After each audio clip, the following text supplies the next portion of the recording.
আপনি যে রুটে চালান গাড়ি 450 টাকার একটা টিকিট দেখেন না, 450 টাকার একটা টিকিট দেখেন।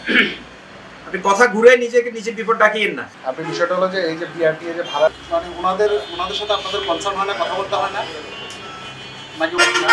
আপনার প্রথম ভুল হচ্ছে আপনি অতিরিক্ত ভাড়া আদায় করতেছেন, দ্বিতীয় হচ্ছে আপনার মূল্যটা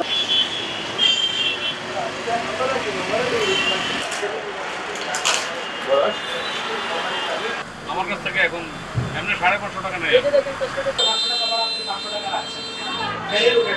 কিন্তু আপনি যান লাকসা সাদাবাদ পর্যন্ত ভাড়া রাখতে হবে। ওই গেটে যে গেলেও আমি কোনো সাথে যাই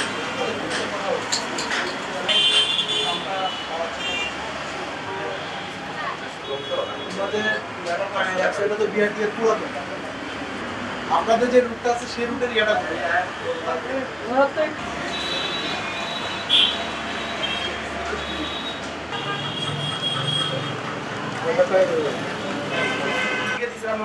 এই যে সব পরিমাণকে দেওয়া হয়েছে, এই যে ব্যবস্থা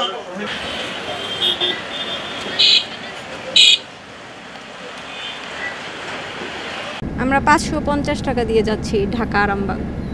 আপনার সরকারের নির্ধারিত ভাড়া তো এখানে ওনারা মানে না, ওনারা আমাদের থেকে বেশি নেয়। ঈদের সময় তো আরও বেশি নেওয়া হয়, দেখা যায় 700 নিয়ে ফেলে আমাদের থেকে। এমনি আমাদের কাছ থেকে আগে থেকেই নিত 500 টাকা করে, এখন যে 450 টাকা তা জানি না, কিন্তু আমাদেরকে এটা বলেও না ওনারা, কিন্তু আমরা প্রতিনিয়ত আসতেছি যাচ্ছি 500 টাকা করে দিচ্ছি। আমি লিগ্যাল নোটিশ দিয়েছি জেলা প্রশাসন সহ এই সংশ্লিষ্ট দপ্তরগুলোকে, ওনারা আজকে অভিযানে আসলেন। আমার বিশ্বাস এই অভিযানের ফলে আগামীতে এই ভাড়া কমবে, জনগণ উপকৃত হবে। এবং আশ্চর্য হবেন আপনারা শুনলে যে বসুরহাট রুটে সরকারি ভাড়ার চেয়ে 50 টাকা কম নেওয়া হচ্ছে বসুরহাট ঢাকা রুটে। আবার সেনবাগ কানকিরাট হয়ে ঢাকা যে রুট সেখানে 25 টাকা ওনারা কম নিচ্ছেন ভাড়া, অথচ আমাদের এখানে বেশি নেওয়া হচ্ছে। অথচ আমরা শহর, এখানে সবচেয়ে সচেতন লোকজন সবচেয়ে বেশি আমাদের, কিন্তু আমাদের উপরে অত্যাচারটা বেশি। আমি আশা করব যে আমাদের জনগণকে আজকে আপনাদের মাধ্যমে যে জনগণও জানলো, যে শুনবে যে আসলে ভাড়াটা কত। জনগণ জানে না ভাড়াটা, প্রকৃত ভাড়াটা কত। শামসুল ফারুক আইনজীবী উনি একটু উকিল নোটিশ করেছেন এবং প্রশাসনকে অবগত করেছেন। আজকে প্রশাসন এখানে কাউন্টারগুলোতে মোবাইল কোড করেছেন।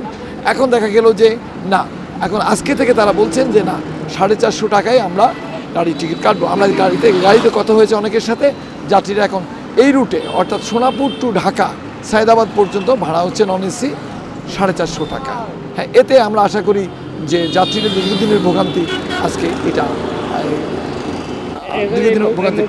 বিজ্ঞ আইনজীবী যেই কাউন্টারের বিরুদ্ধে অভিযোগগুলো ছিল এবং যেখান থেকে উনি সরাসরি টিকিট কেটেছেন এবং অতিরিক্ত ভাড়া আদায় করা হয়েছে ওনার কাছ থেকে, উনি প্রমাণসহ ওনাকে নিয়ে এখানে অভিযানটা পরিচালনা করি এবং হাতে নাতে আমরা আসলে প্রমাণসহ ওনাদেরকে ধরি এবং ধরার প্রেক্ষিতে ওনাদেরকে ভোক্তা অধিকার আইন 2009 এবং সড়ক পরিবহন আইন 2018-তে ওনাদেরকে আমরা বিভিন্ন রকম দণ্ড, জরিমানা এবং কারাদণ্ড প্রদান করি। তা আমার মনে হয় এই অভিযানগুলো যদি রেগুলার পরিচালিত হয় এভাবে তাহলে আমার মনে হয় এটা একটা কন্ট্রোলে চলে আসবে।